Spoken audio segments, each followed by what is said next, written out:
lafazin kishi ya kore kishirwa. Sarka da ɗa bola ka zama kokowa. Ganiyar zamana da ke nan kin mini garkuwa.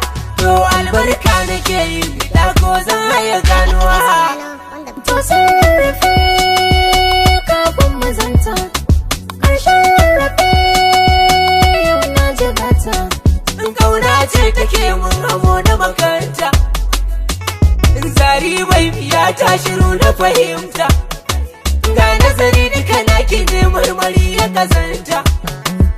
Har yau samun ka ne cikin buri, ka furta kanka ba ni in kare. Sai mai duka shi ya san duka wanda na kunsa. Tun ganin ki da fari shakku a rai kika darsa. Ko in same ki ko akasin haka shi ne. Ban ka sako na zama hanzari na sananne, in kwa zan maka kuskure ta rufe akasi ne. Dan saka ta tausayi na kama waziri ne. Inda na rika sharadi ne. A rashin ki nan hadari ne. Ban zama so na shaguna fahami ne. Ka sani in zauna kayo ka zama sanadi ne. Rayuwa mutuwa daga da kai na yau kadari ne.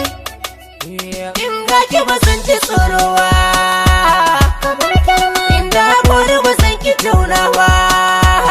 ana girma Lallai ko ba zan yi shayi ba.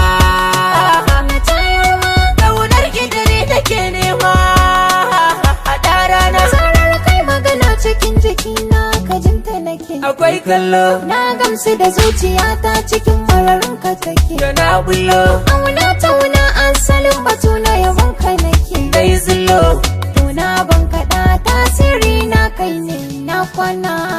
Mun tashi lafiya dan jiya na yi waraka. Hakin bani kin kuma mun yi shirin mu daka. Yaushe za mu daddaka dan na kure a daka nima. Mai yi mana ɗan kira bar shi ya sha wahala shi ma. Mai taken bakan yi zo bai yi kama da su ba hatawa. Gun neman mutum tsira ba zai canza gaban Allah ba. ce. Musax me.